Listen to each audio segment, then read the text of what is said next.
लेकिन 6 महीने में उसने 100 बार पेट्रोल का दाम बढ़ाया और एक बार उसने जो है दाम जो है 8 रुपया घटाया है। और 8 रुपया घटाने से भी कितना है, अभी भी 100 के करीब है, 100 के पार है, अभी 100 के पार है।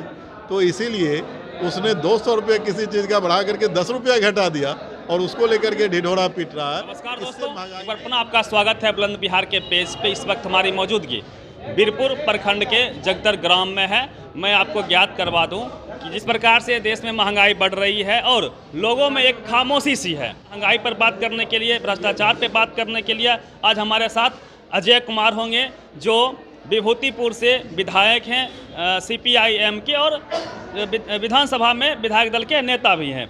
सबसे पहले सर आपका बुलंद बिहार बहुत बहुत स्वागत है। शुक्रिया।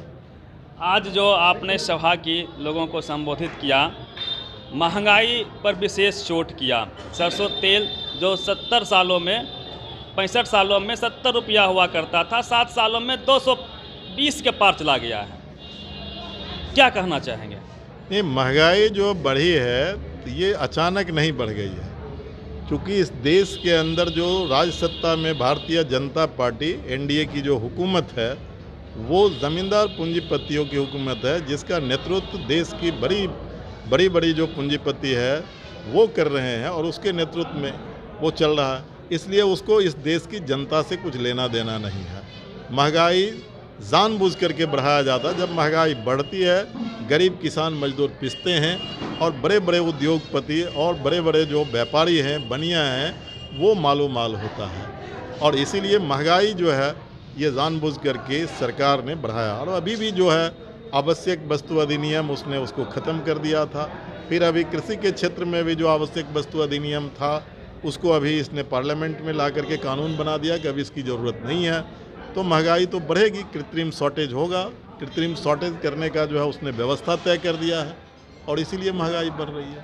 पेट्रोल के दाम 100 से पार हैं, 120 तक गया, लेकिन 10-15 रुपया लगभग घटाया गया। हर राज्य में अलग अलग, कहीं 8, कहीं 7, कहीं 10, इस तरह से।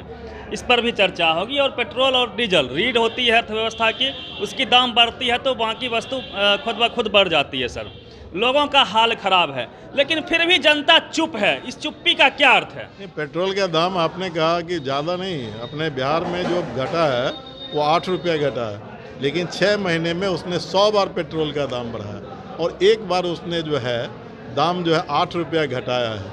और 8 रुपया घटाने से भी कितना है, अभी भी 100 के करीब है, 100 के पार है, अभी 100 के पार है। तो इसीलिए उसने 200 रुपये किसी चीज़ का बढ़ा करके 10 रुपया घटा दिया और उसको लेकर के ढिढोरा पीट रहा है। इससे महंगाई नहीं घटेगी। महंगाई जान लीजिए जब डीजल पेट्रोल का दाम बढ़ेगा, क्योंकि दुनिया के, हमारे देश के अंदर किसी भी चीज़ का उत्पादन होता है, उत्पादन में डीजल पेट्रोल का खपत होती है और बिना डीजल पेट्रोल का उत्पादन नहीं होता। चाहे कृषि लीजिए, चाहे फैक्ट्री लीजिए, चाहे कल कारखाना लीजिए, चाहे प्रोडक्शन का कोई भी चीज़ लीजिए। तो जब डीजल पेट्रोल का दाम बढ़ेगा तो महंगाई बढ़ेगी। और महंगाई के बाद जो आप कह रहे हैं खामोश है जनता, तो आपको हम बता रहे हैं जनता खामोश नहीं है। इसके सवाल पर लोग संघर्ष कर रहे हैं। लेकिन अभी आप बिहार में पंचायत का चुनाव हो रहा है, आपको पता है आचार संहिता लागू है। सरकार ने कहा कि कोई आंदोलन नहीं कर सकते, लेकिन जिन राज्यों में आचार संहिता नहीं है वहाँ बड़े बड़े आंदोलन हो रहे हैं। और खामोशी के बाद क्या होता है वो तो आप भी जानते हैं।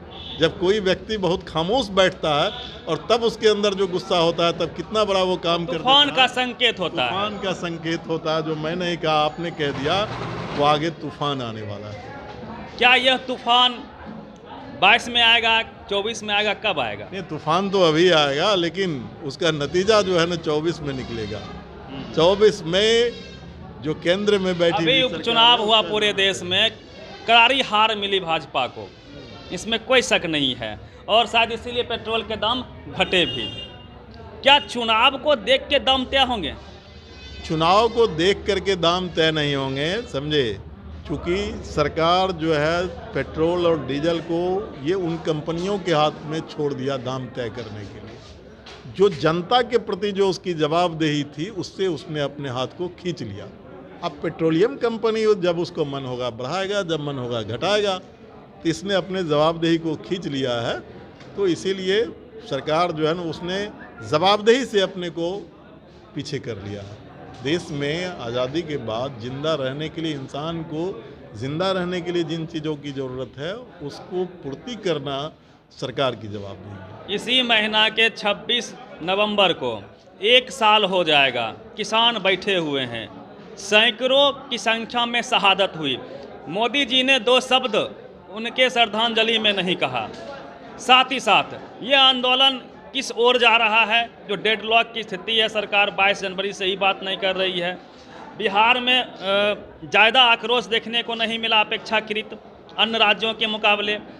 सरकार कह रही है, बिहार का उदाहरण दे रही है कि 2006 से APMC एक्ट यहाँ पे ख़त्म है, मंडी सिस्टम ख़त्म है, पैक्स को हमने लागू किया है, बेहतर स्थिति है। जबकि वास्तविकता यह है कि यहाँ के किसानों की 3900 प्रति ईयर का इनकम ये होता है, सबसे कम है पूरे देश में।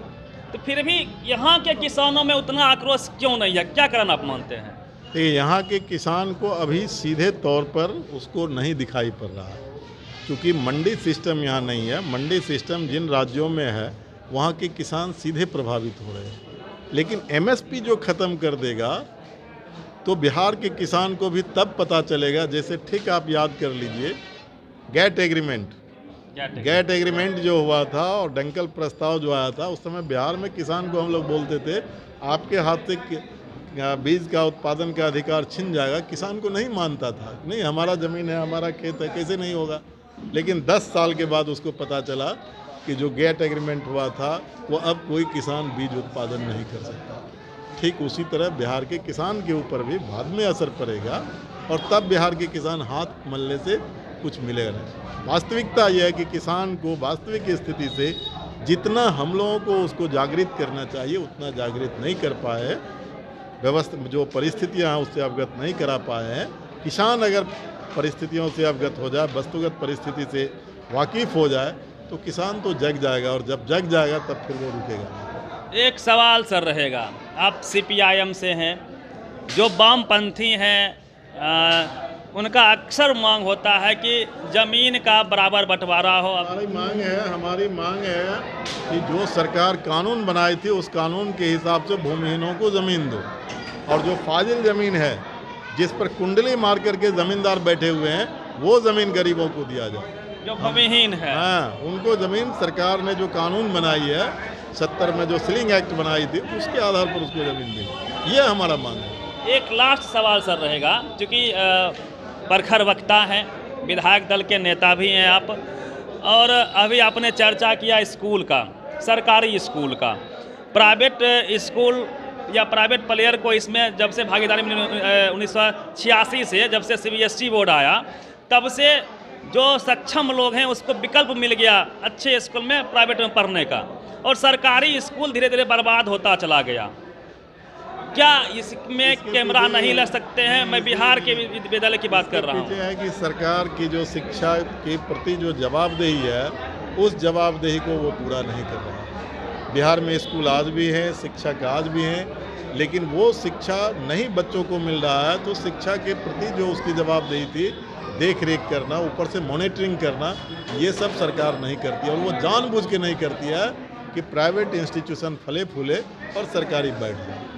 सब चीज़ है, लेकिन ये मैं पहले ही कहा ये पूंजीपति वर्ग की सरकार है और उनके लिए ये काम करती है, गरीब का बच्चा। और आने वाले समय में आप और भी जान लीजिए कि नई शिक्षा नीति में सरकार ने कही है कि 2038 तक 32 तक पूरी तौर पर शिक्षा में 100% पूंजीपतियों का जो है पूंजी का निवेश हो जाएगा, और जब 100% निवेश हो जाएगा तब तो सब हो जाएगा प्राइवेट स्कूल, और प्राइवेट स्कूल होगा तो गरीब कहाँ जाएगा। ये शिक्षा का अधिकार जो है वो पूरी तौर पर उससे छीनने का तैयारी सरकार ने